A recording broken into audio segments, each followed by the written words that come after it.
Fabien Brahimi, je viens de Balagne, où j'ai grandi, du village de Speloncato, Spuncado.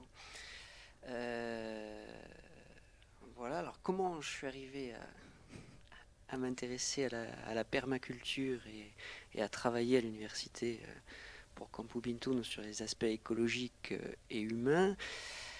Alors d'abord, j'ai eu une première partie de vie plus ou moins normale,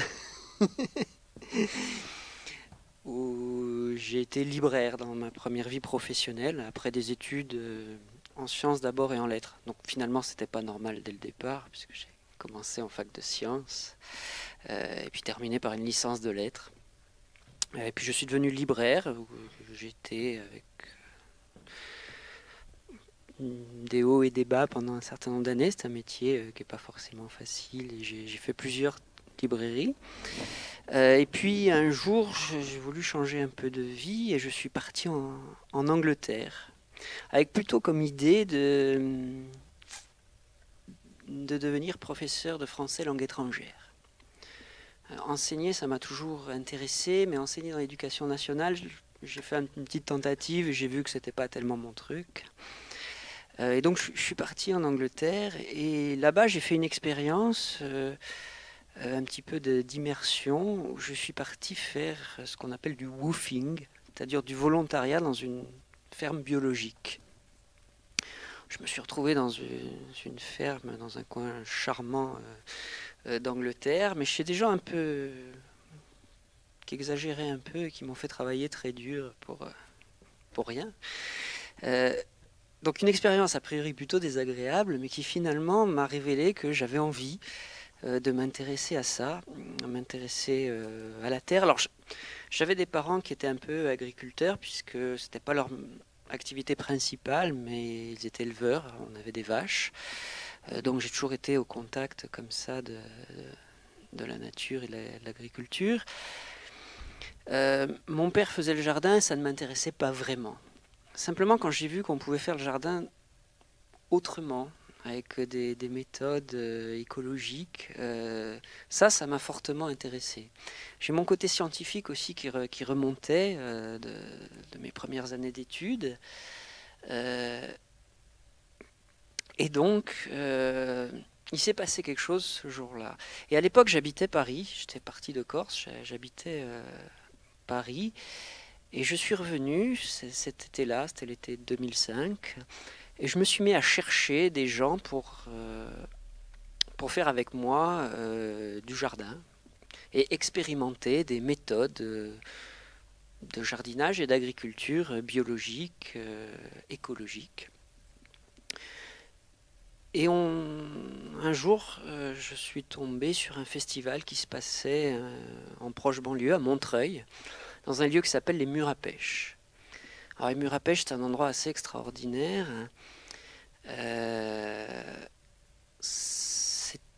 C'est un espace agricole, donc aux portes de Paris, qui encore jusqu'à la fin du 19e siècle comptait à peu près 700 hectares. Donc un grand espace dans lequel on a construit des murs comme ça, tous les 5 ou 10 mètres à peu près, des murs avec une composition particulière en chaux, qui ont la capacité de retenir la chaleur la journée et de la restituer la nuit. Et sur ces murs, on plaquait des pêchers.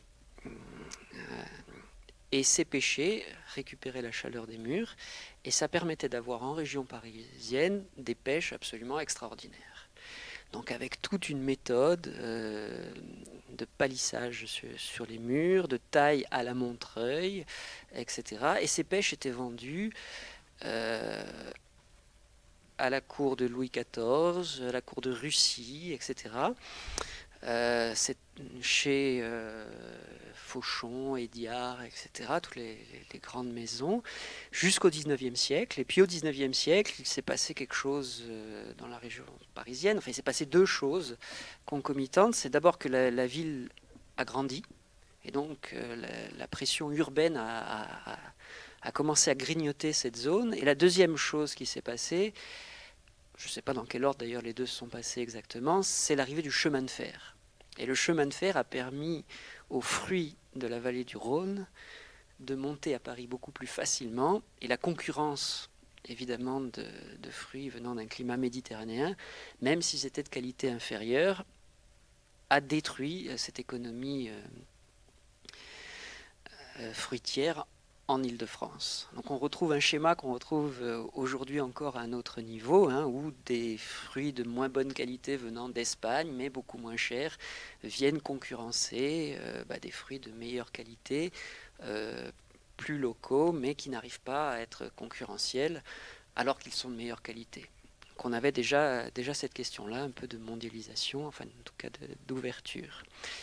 Et donc, j'arrive dans ces murs à pêche. Donc, ce qu'il en reste, il reste aujourd'hui une trentaine d'hectares de murs effondrés.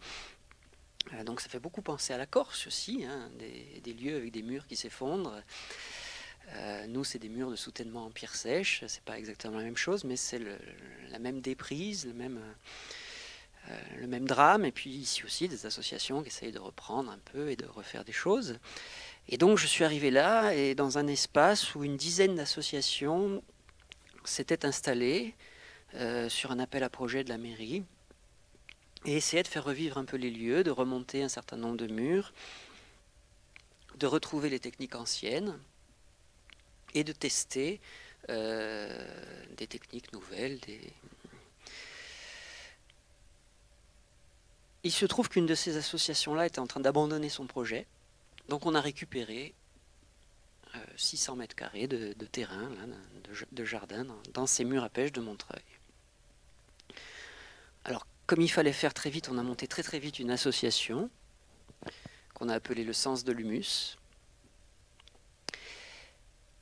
Et on s'est mis à s'occuper de ces 600 mètres carrés avec les méthodes qui nous paraissaient intéressantes.